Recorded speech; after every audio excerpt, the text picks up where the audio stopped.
रास बिहारी बोस, जन्म 25 मई 1886, मृत्यु 21 जनवरी 1945, भारत के एक क्रांतिकारी नेता थे जिन्होंने ब्रिटिश राज के विरुद्ध भारत की आज़ादी के लिए गदर षड्यंत्र एवं आज़ाद हिंद फौज के संगठन का कार्य किया।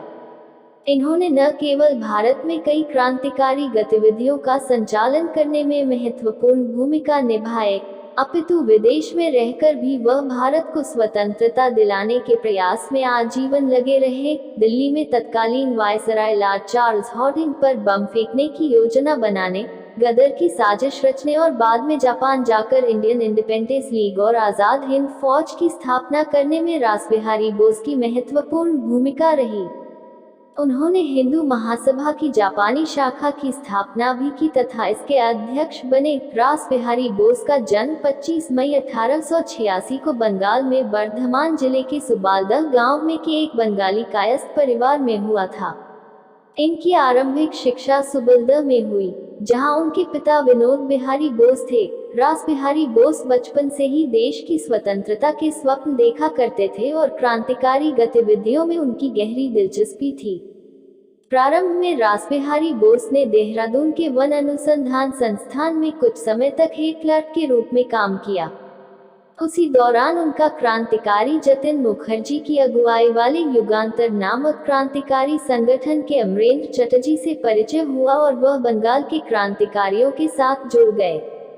बाद में वह अरबिंदो घोष के राजनीतिक शिष्य रहे यतीन्द्रनाथ बैनर्जी उर्फ निरालम स्वामी के संपर्क में आने पर संयुक्त प्रांत, वर्तमान उत्तर प्रदेश और पंजाब के प्रमुख आर्य समाजी क्रांतिकारियों के निकट आए।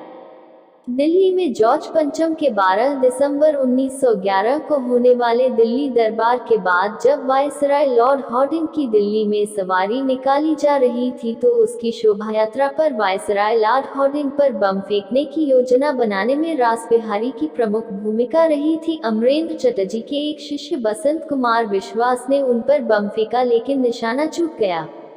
इसके बाद ब्रिटिश पुलिस रासबिहारी बोस के पीछे लग गई और वह बचने के लिए रातों रात रेलगाड़ी से देहरादून खिसक लिए और ऑफिस में इस तरह काम करने लगे मानो कुछ हुआ ही नहीं हो। अगले दिन उन्होंने देहरादून के नागरिकों की एक सभा बुलाई, जिसमें उन्होंने वायसराय पर हुए हमले की निंदा भी की। इस प्रकार उन पर इस षड्यंत्र और कांड का प्रमुख सर्ग न होने का किंचित मात्र भी संदेह किसी को न हुआ। 1913 में बंगाल में बाढ़ राहत कार्य के दौरान रासबिहारी बोस जतिन मुखर्जी के संपर्क में आए, जिन्होंने उनमें नया जोश भरने का काम किया। रासबिहारी बोस इसके बाद दोगुने उत्साह के साथ फिर से क्रांतिकारी गतिविधियों के संचालन में जुट गए। भारत को स्वतंत्र कराने के लिए उन्होंने प्रथम विश्व युद्ध के दौरान गदर की योजना बनाई। फरवरी 1915 में अनेक भरोसेमंद क्रांतिकारियों की सेना में घुसपैठ कराने की कोशिश की गई। बोस पीछे खड़े हैं।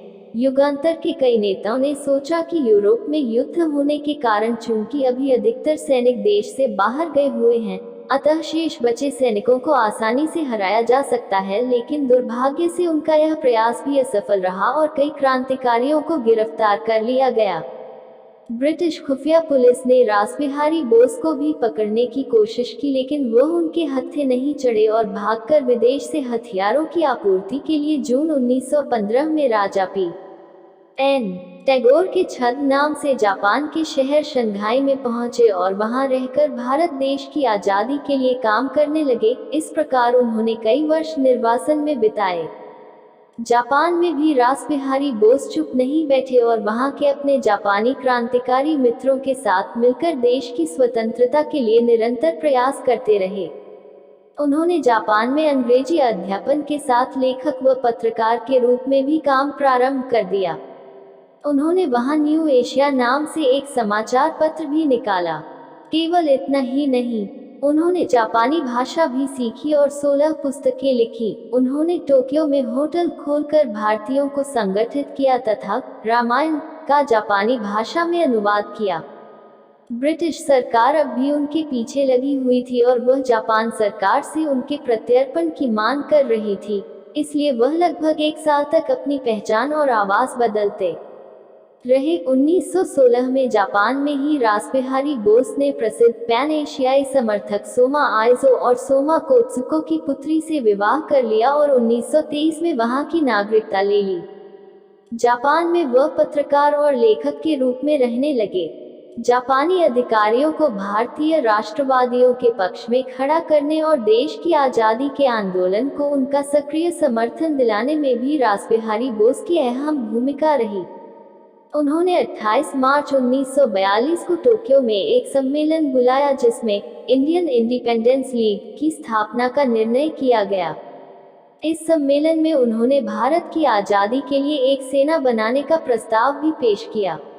22 जून 1942 को रासबिहारी बोस ने बैंकॉक में लीग का दूसरा सम्मेलन बुलाया, जिसमें सुभाष चंद्र बोस को लीग में शामिल होने और उसका अध्यक्ष बनने के लिए आमंत्रित करने का प्रस्ताव पारित किया गया। जापान ने मलय और बर्मा के मोर्चे पर कई भारतीय युद्धबंदियों को पकड़ा था। इन युद्धबंदियों को इंडियन इंडिपेंडेंस लीग में शामिल होने और इंडियन नेशनल आर्मी (INA) का सैनिक बनने के लिए प्रोत्साहित किया गया।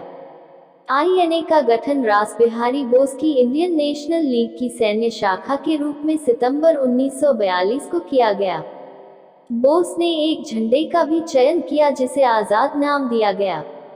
इस झंडे को उन्होंने सुभाष चंद्र बोस के हवाले किया। रासबिहारी बोस शक्ति और यश के शिखर को छूने ही वाले थे कि जापानी सैन्य कमान ने उन्हें और जनरल मोहन सिंह को INA के नेतृत्व से हटा दिया, लेकिन INA का संगठनात्मक ढांचा बना रहा।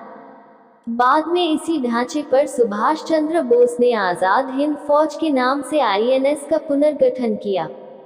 भारत को ब्रिटिश शासन की गुलामी से मुक्ति दिलाने की जी तोड़ मेहनत करते हुए किंतु इसकी आस लिए हुए 21 जनवरी 1945 को इनका निधन हो गया। उनके निधन से कुछ समय पहले जापानी सरकार ने उन्हें order of the rising sun के सम्मान से अलंकृत भी किया था। पूरा वीडियो देखने के लिए धन्यवाद दोस्तों। जय हिंद, जय भारत।